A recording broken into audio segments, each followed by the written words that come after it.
La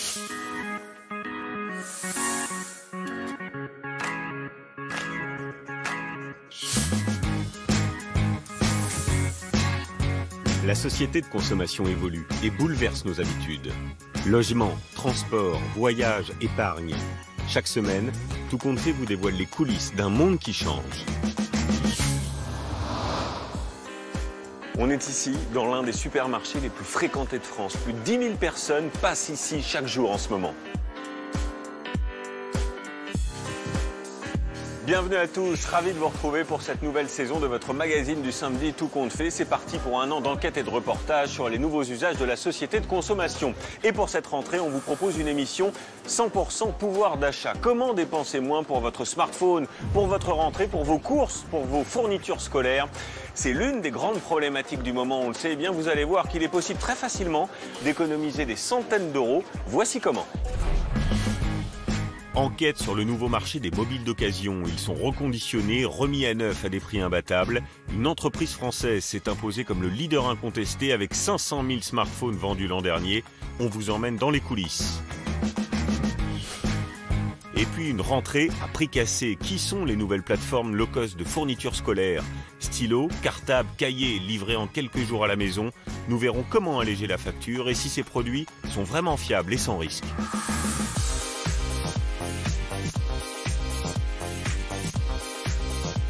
Et pour débuter cette émission, notre première enquête donc sur le boom, l'extraordinaire boom des portables d'occasion. Le marché est exponentiel, porté surtout par les appareils reconditionnés. Il s'en est vendu plus de 2 millions l'an dernier. En apparence, regardez, ce sont des téléphones comme neufs, bien emballés, alors qu'en réalité, ils sont complètement désossés pour être remontés avec des tarifs affichés 30% inférieurs au prix des grandes marques traditionnelles.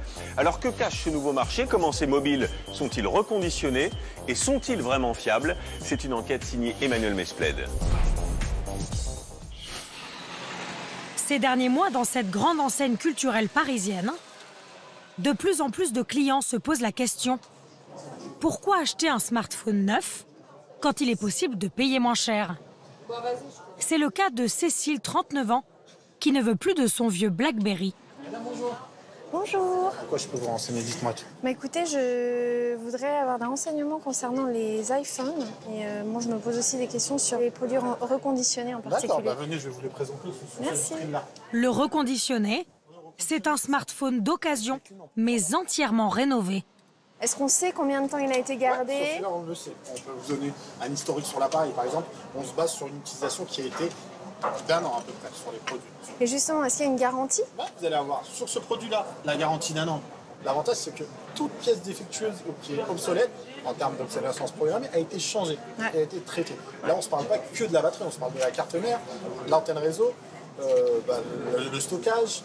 Mais l'atout principal de ce téléphone, c'est son prix. 249 € pour cet iPhone 5C 32 Go. Une bonne affaire pour ce modèle, qui à sa sortie il y a 4 ans, coûtait près de 700 €.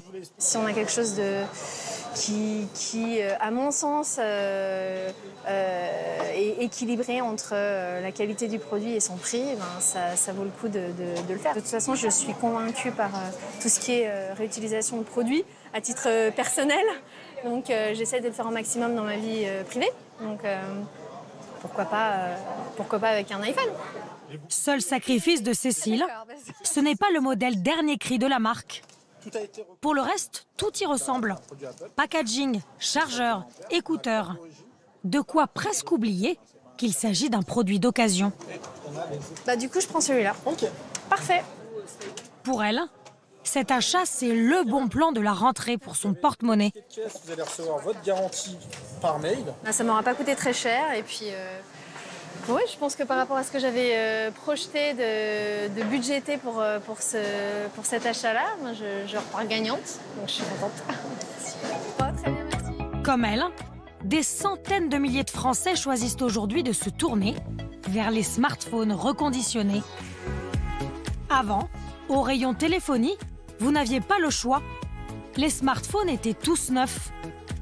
Mais depuis quelques années, la tendance est de leur donner une seconde vie, c'est plus écolo.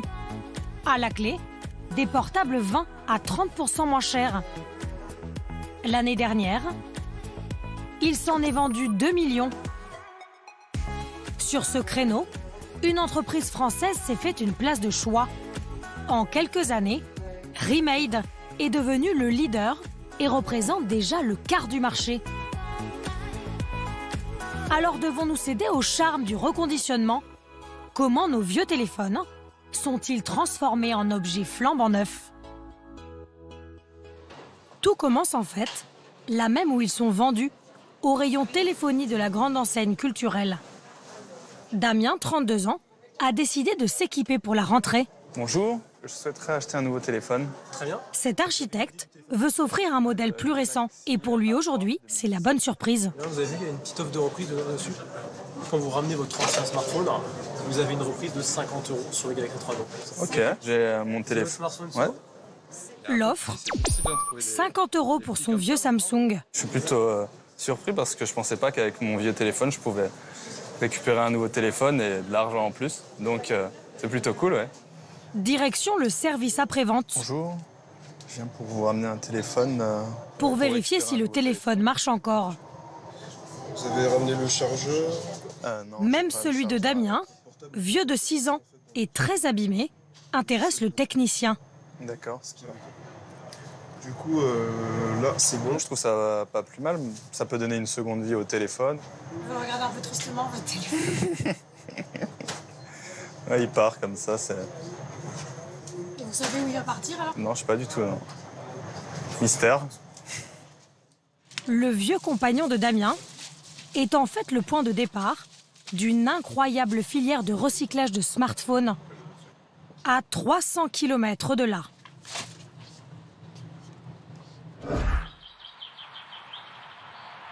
Dans la baie du Mont-Saint-Michel,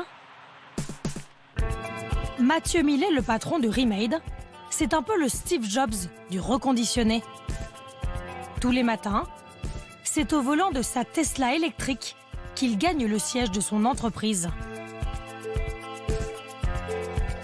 Et c'est logique de se balader dans une voiture comme ça quand on a une boîte comme la vôtre? C'est une voiture électrique qui roule, donc non polluante. Et c'est comme ma boîte, elle est non polluante et elle roule. À seulement 38 ans, Mathieu Millet est à la tête d'une entreprise à 131 millions d'euros de chiffre d'affaires. Allô? 400 employés. Oui, Mathieu. Mais le business du Normand n'a pas toujours été si florissant. Merci. Avant, il faisait de la réparation de téléviseurs et de produits hi-fi.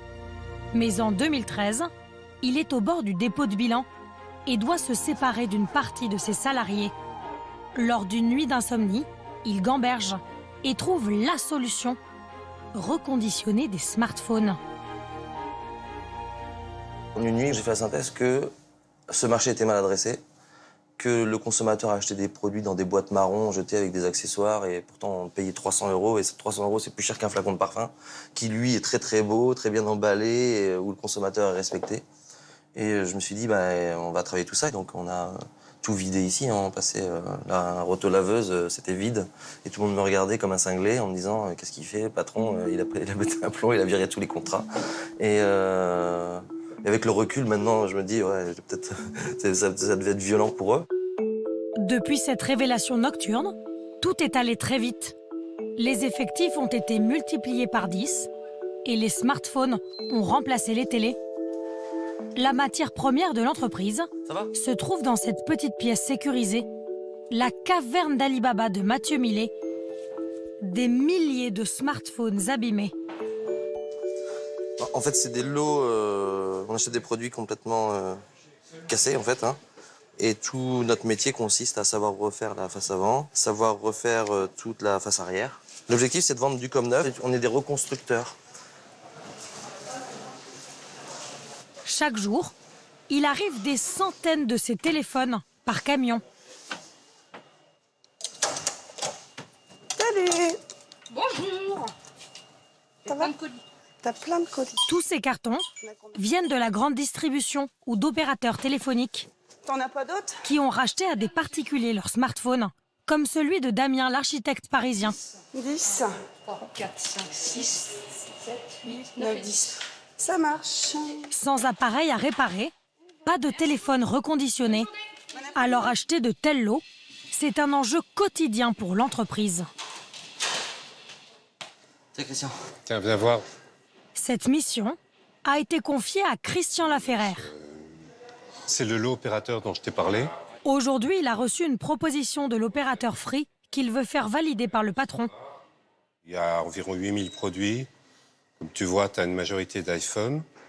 Beaucoup de 6 et beaucoup de 5S. Ouais, il y a beaucoup de 6, oui. Et le 6, il va être repositionné en septembre. Donc il faut faire vraiment attention parce que le produit il va descendre de 50 €.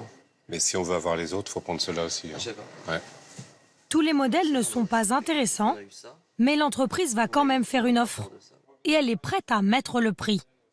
C'est un lot à peut-être 150 000 €. Je dis des bêtises. Non, 1 million. 1 500 000 €, Ouais. pardon. Pour 8000 téléphones? Ouais. 1 500 000 €. Ouais. Et vous pensez qu'il peut vous rapporter combien alors ce lot après? Non, il faut qu'on fasse à peu près 1 million de marge dessus, mais avec en engageant à peu près 700 000 € de coûts. En clair, ces 8000 téléphones achetés à prix d'or pourraient rapporter près de 300 000 € à l'entreprise normande. Une belle marge qu'elle justifie par un savoir-faire industriel très pointu, démonter tous les éléments des smartphones usagés pour en faire des comme neufs. C'est le principe du reconditionné, façon remade.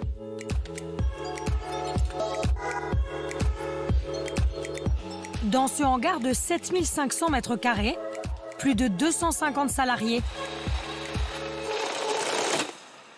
Première étape de leur travail. Voilà du téléphone à démonter. Le démontage. Vis par vis, pièce par pièce, chaque téléphone est entièrement désossé, quel que soit son état.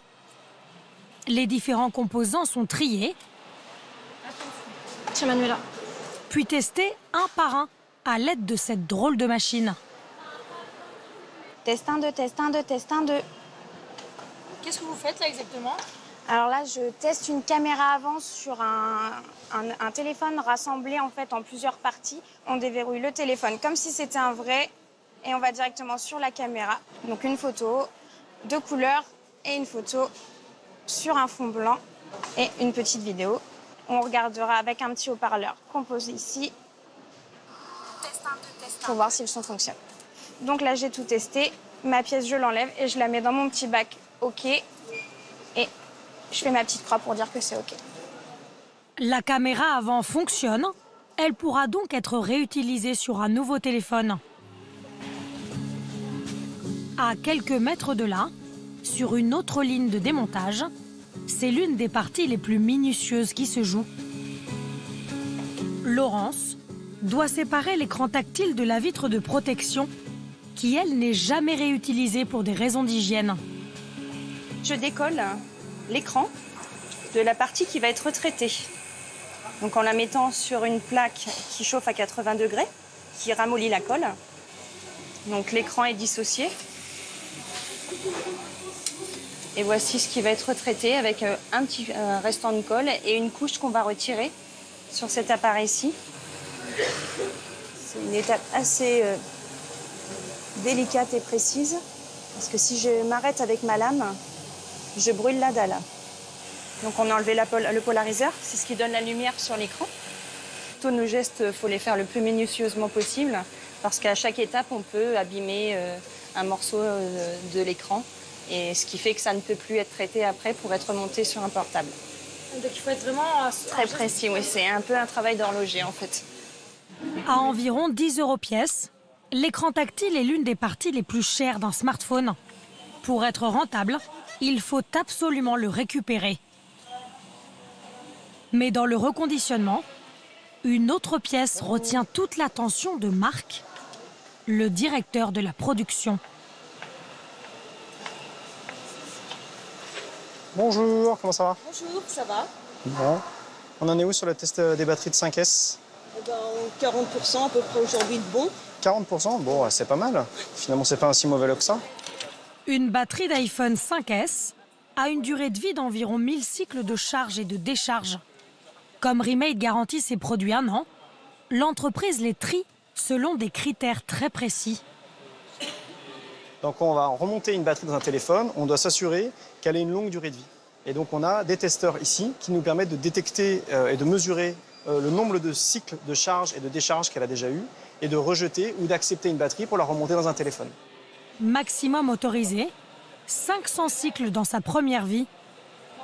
Celle-ci, qui affiche 713 cycles au compteur, ne pourra pas être réutilisée. Mais elle ne finira pas à la poubelle pour autant. Les métaux rares qu'elle contient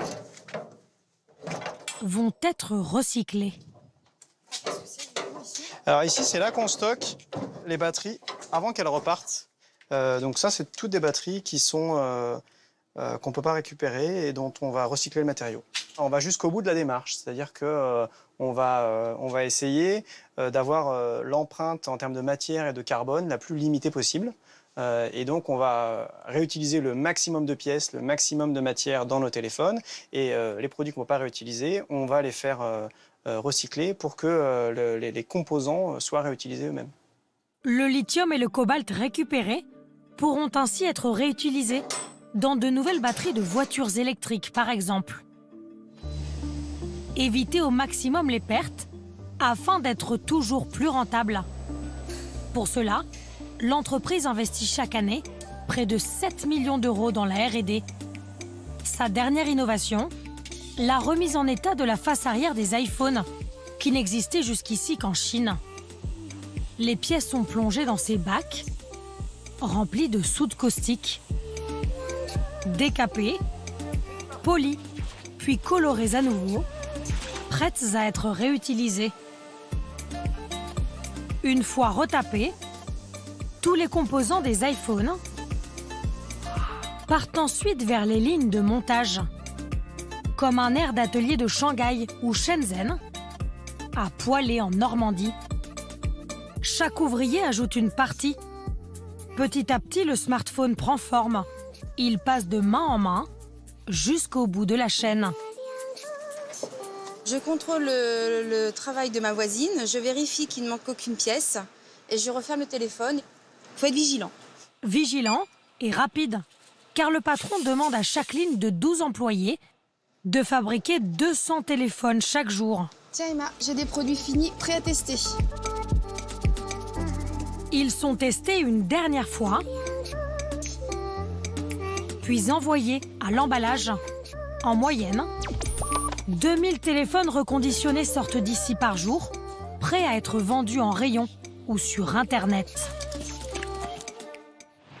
Car pour les écouler, Mathieu Millet compte sur les géants du e-commerce.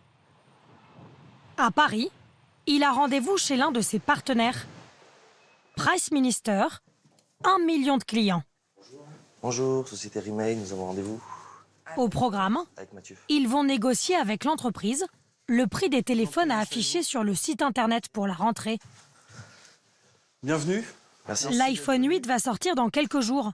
Alors Mathieu Millet craint que ces anciens modèles ne deviennent ringards pour certains consommateurs, comme l'iPhone 6, qu'il vend aujourd'hui 399 € sur le site. Apple va sortir un produit qui va faire beaucoup de renouvellement, je pense. Et du coup, il y a beaucoup de 600 reprises. Et beaucoup de 600 reprises, ça va faire beaucoup de volume à reprendre. Et beaucoup de volume à reprendre, c'est une baisse du prix.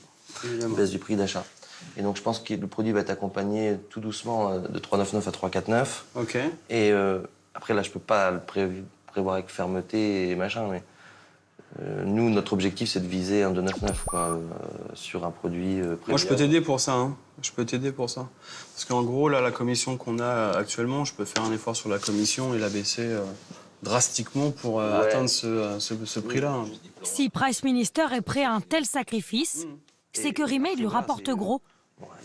Plus d'une centaine de ventes chaque jour.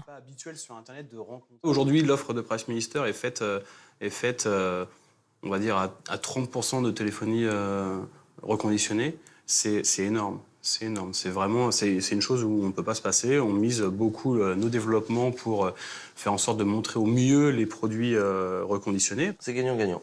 C'est un acteur mondial du e-commerce. Donc quand on propose des offres, ben on sait qu'on peut traverser les frontières chez eux. Et la mise en avant, la visibilité, c'est la vente. Et la vente, c'est l'achat du produit, la transformation. Donc c'est des salariés qui bossent et qui nous permettent D'aller encore vers la croissance, quoi. Aujourd'hui, cette croissance est si forte que Remade recrute à tour de bras. Déjà une centaine d'embauches depuis le début de l'année. Le risque, c'est que la main-d'œuvre qualifiée vienne à manquer. Alors la boîte a décidé d'ouvrir sa propre académie. Retour en Normandie. Bonjour. Allez-y, rentrez. Installez-vous. Ce matin, ces 10 apprentis débutent une formation au métier d'ouvrier du reconditionnement. Donc là, on va travailler sur le démontage d'un téléphone. Démontage, remontage, tous sont des novices, arrivés ici via Pôle emploi.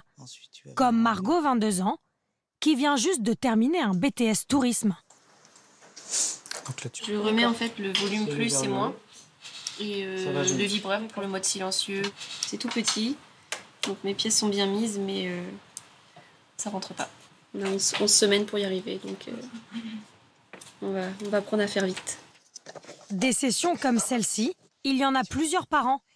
Coût pour l'entreprise, 230 000 €. Dans 90% des cas, cette formation débouche sur un CDI payé au SMIC. Tous les salariés l'ont suivi, comme Nadège, employée depuis février dernier. En juin 2016, elle avait perdu son emploi d'assistante maternelle dans une école. J'ai quand même travaillé 8 ans dans la même école, pour la même mairie. Et donc, du coup, je n'ai pas obtenu de CDI, ce qui m'a un petit peu écœurée, on va dire. Donc, du coup, aujourd'hui, pouvoir avoir un CDI, pour moi, c'est quelque chose de très important. En plus d'avoir retrouvé un emploi stable, allez, c'est parti. Deuxième journée. Nadège a aussi vu sa vie personnelle se transformer en quelques mois. Tous les soirs, elle quitte l'entreprise à 17 h. Direction la garderie pour aller chercher sa fille Maëlle, 5 ans. Ça, c'est des moments que vous aviez pas avant?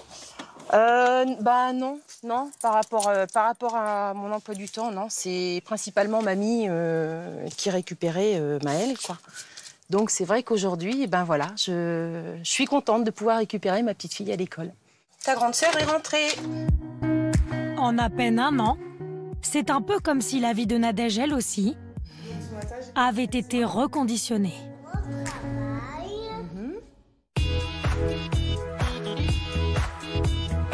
Les stylos, les trousses, les cartables. C'est le grand rush.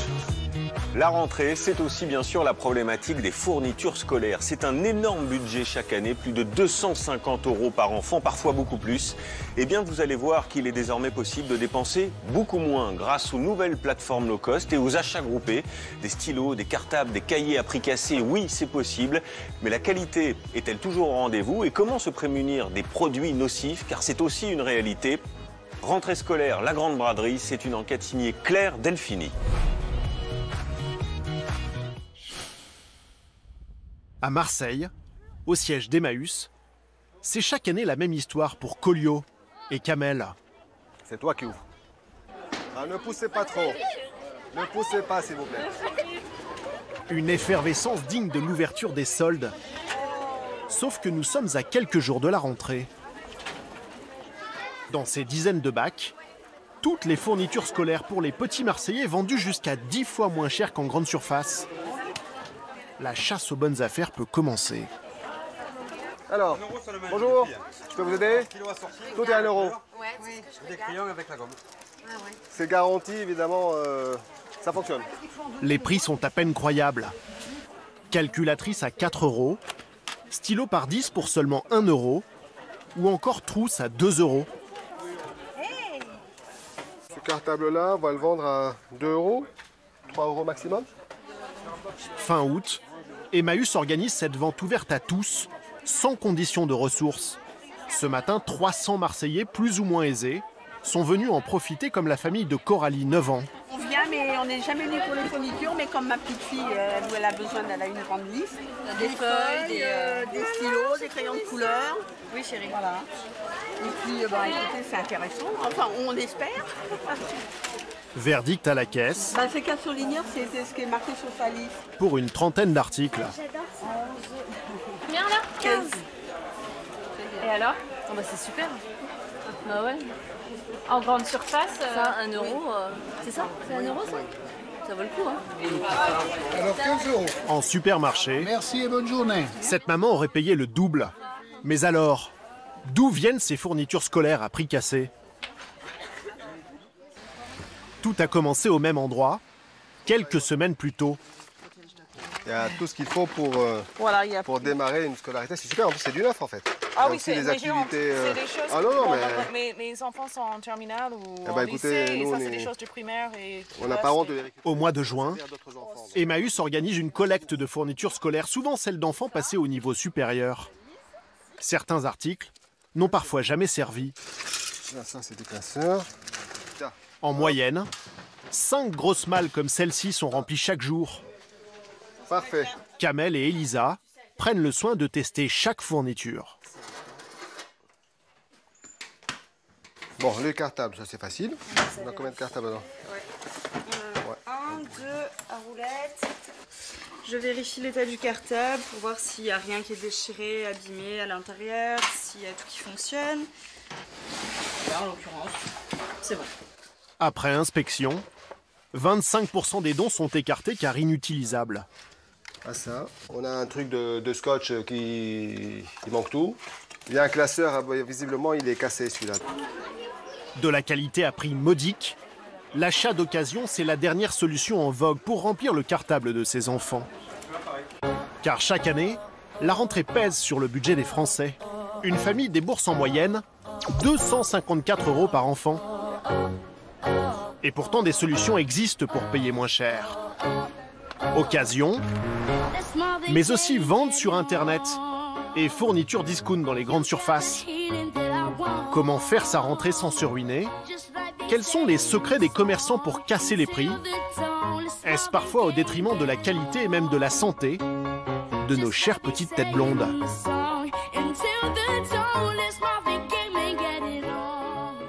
Saint-Jean-de-Védas, près de Montpellier. Oui, Laure, ça va? Est-ce que tu as besoin d'un taille-crayon? Oui, ciseaux, il t'en faut? D'accord. Et de la colle, pareil, hein?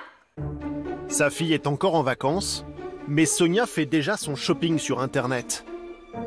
Il y a 2 ans, elle a décidé qu'elle ne mettrait plus jamais les pieds dans un supermarché avant la rentrée. Eh bien, c'était la misère, hein. Je perdais au moins 2-3 heures faciles avec ma petite liste, à trouver les articles qu'il fallait. En plus, quand on y va avec les enfants, ils veulent le dernier effigie à la mode, donc on s'en sort pour 150 à 200 € facile. Désormais, cette fonctionnaire achète tout en ligne, chez le leader des sites spécialisés. Séduite par les prix. La calculatrice, elle est à 16,98 €. Je fais mise 3 rabats, 84 centimes. Et voici donc et 12 crayons de couleur, 1,68 €. En à peine 30 minutes, Sonia finit la liste de sa fille qui passe en 6e. 47 articles au total. 75 € pour une rentrée collège, je trouve que c'est plus que raisonnable. Je m'attendais quand même, je m'attendais un peu plus cher. Il y a 2 ans, quand ma fille était en CM1, j'en avais eu pour 150 €, quoi. Selon nos calculs, Sonia a payé cette année 24% moins cher en choisissant ce site plutôt que la grande distribution. Alors quelles sont les recettes du e-commerce pour s'attaquer aux acteurs historiques d'un marché à 600 millions d'euros? C'est à Carcassonne qu'est installé son centre logistique de 4000 m². Le jour ne s'est pas encore levé, mais Arnaud Letter, le PDG, est déjà bien réveillé. Vous venez avec moi, s'il vous plaît? Sous ses ordres, une trentaine de préparateurs de commandes s'apprêtent à débuter leur journée. Sous la pression.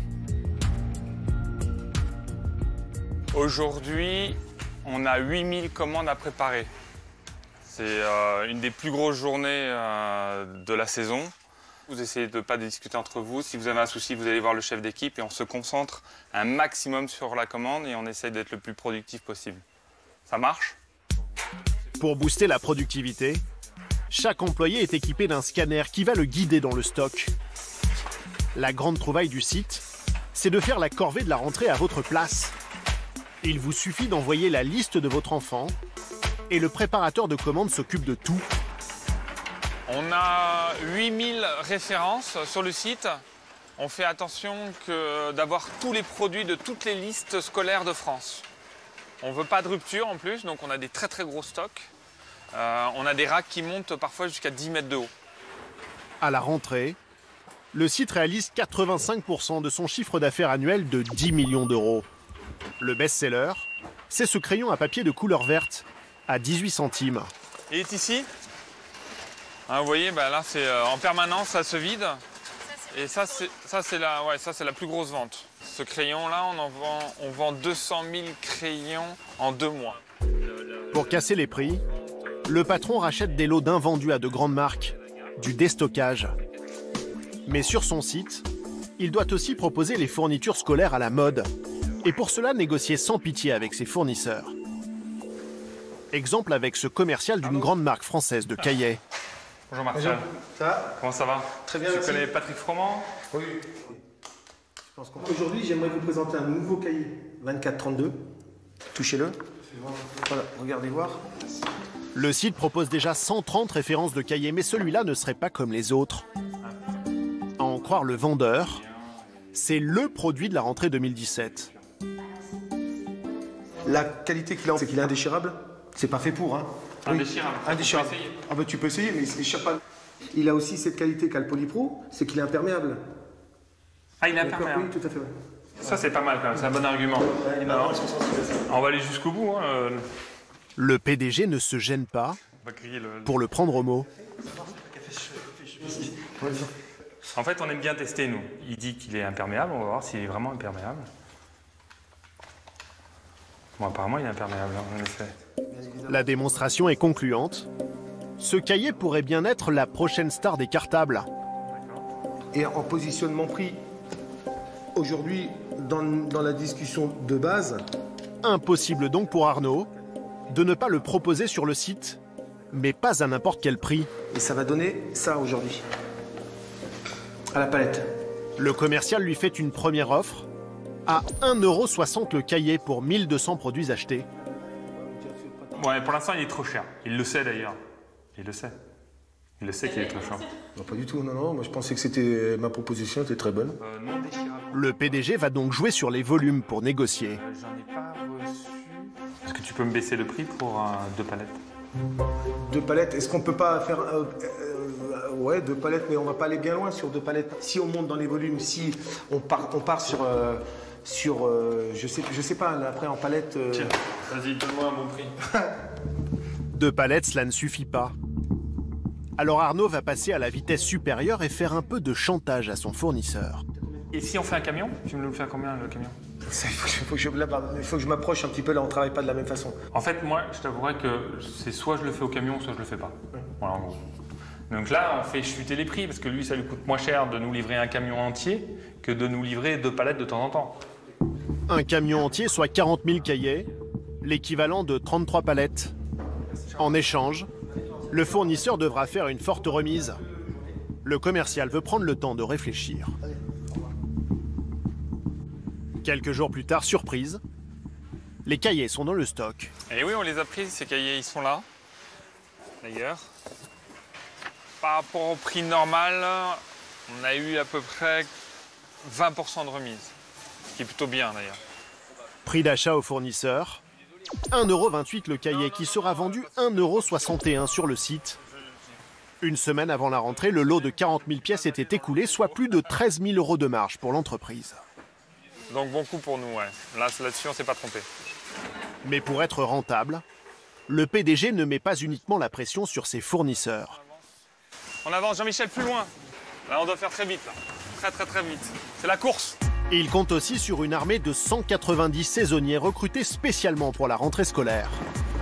2 mois payés au SMIC, un CDD qu'il n'est pas si facile de décrocher, car l'entreprise sélectionne drastiquement ses nouvelles recrues.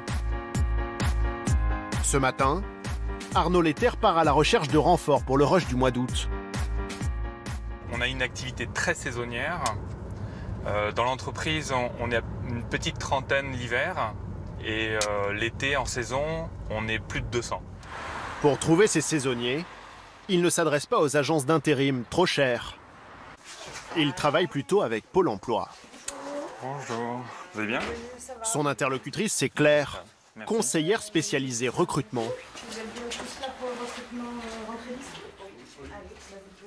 Elle a organisé ce matin une session pour l'embauche de préparateurs de commandes. 2 étudiants et 4 demandeurs d'emploi ont répondu à l'appel. Le job, c'est tout simplement préparer des commandes avec un terminal. C'est un métier assez difficile, assez physique. Il faut beaucoup marcher. Un préparateur de commandes fait entre 10 et 14 km par jour. Pour trouver des employés efficaces, Arnaud ne fait pas d'entretien d'embauche traditionnel. Il préfère la méthode de recrutement par simulation. Ces petites briques remplacent les fournitures scolaires et ces casiers les étagères du stock. Les candidats sont mis en condition avec un fond sonore d'entrepôt.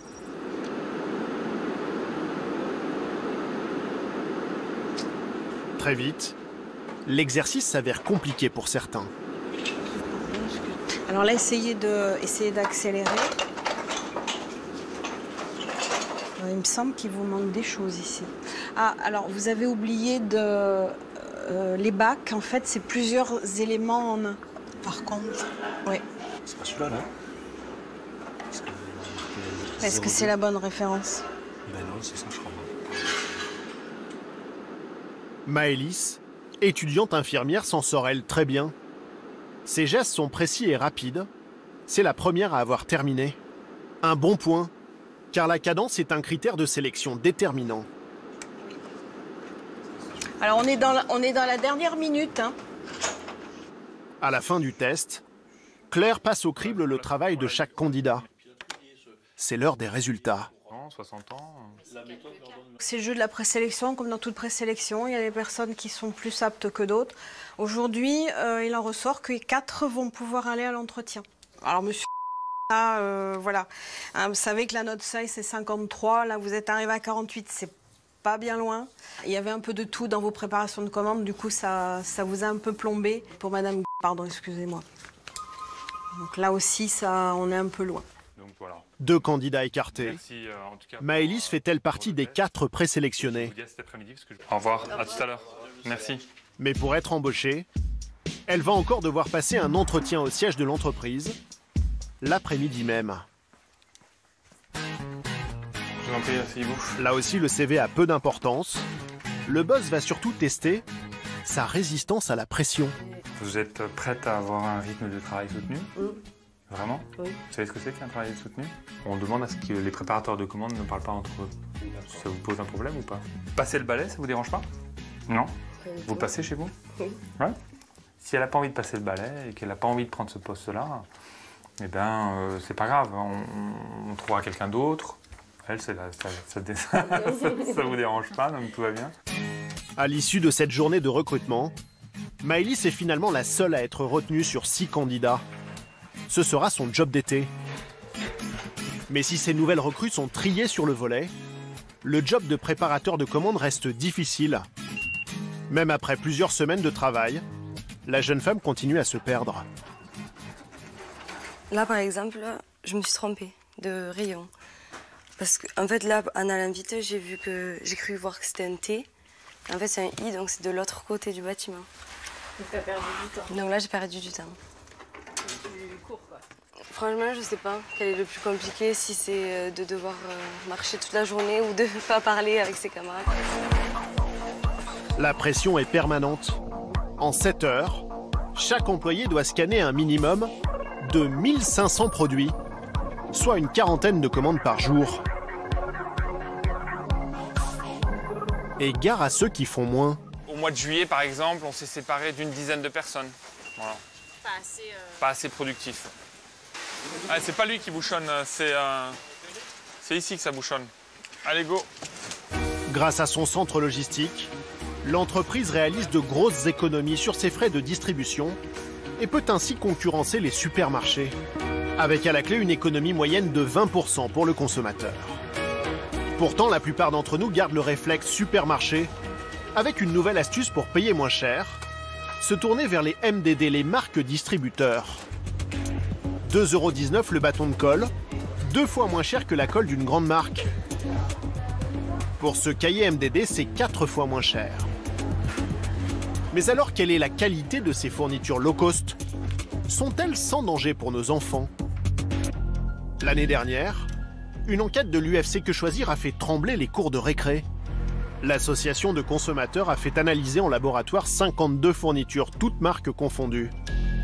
Surprise, 19 contiennent des substances toxiques pour les écoliers. Et toutes les gammes de prix sont pointées du doigt.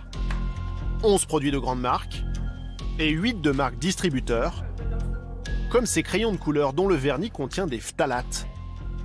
On imagine tous qu'un enfant va pouvoir mâchouiller le bout de son crayon, c'est quelque chose d'extrêmement commun, et donc de ce fait, il va être directement ingéré. Or, les phtalates, ce sont des perturbateurs endocriniens qui peuvent donc agir à très faible dose. Risque notamment de puberté précoce. Également mise en cause, ces cartouches d'encre. Que vous les achetiez 2,40 € à une grande marque ou 59 centimes en MDD. Il y a un conservateur, la méthylisothiazolinone, qui est présent parfois à des doses extrêmement élevées, jusqu'à 300 fois le niveau qui est autorisé dans les produits qui relèvent de la réglementation pour les jouets. Le problème, c'est que cette méthylisothiazolinone, ce conservateur, est particulièrement allergisant. C'est un véritable cocktail chimique que nous avons trouvé dans la trousse des enfants, et malheureusement en toute légalité. Car il n'existe aucune réglementation spécifique sur les composants des fournitures scolaires. Après la publication de cette enquête explosive, l'UFC Que Choisir a interpellé les autorités pour mettre fin à ce vide juridique. Alors en termes de réponse et de résultats, tout d'abord en ce qui concerne l'Europe, la Commission européenne, c'est silence radio pour le moment. Et concernant les pouvoirs publics français, certes ils ont accusé réception de notre courrier, de notre demande. En revanche, nous n'avons rien vu en termes de publication de résultats de contrôle. Lorsque les parents, les enfants eux-mêmes achètent ces produits, c'est un peu la roulette russe, puisqu'il n'y a pas de moyen de savoir s'il y a présence ou pas de ces composés potentiellement nocifs dans les produits. Contactés, les pouvoirs publics n'ont à ce jour pris aucune mesure pour remédier au problème. Au rayon fourniture scolaire, la rentrée n'est pas toujours sans danger pour nos enfants.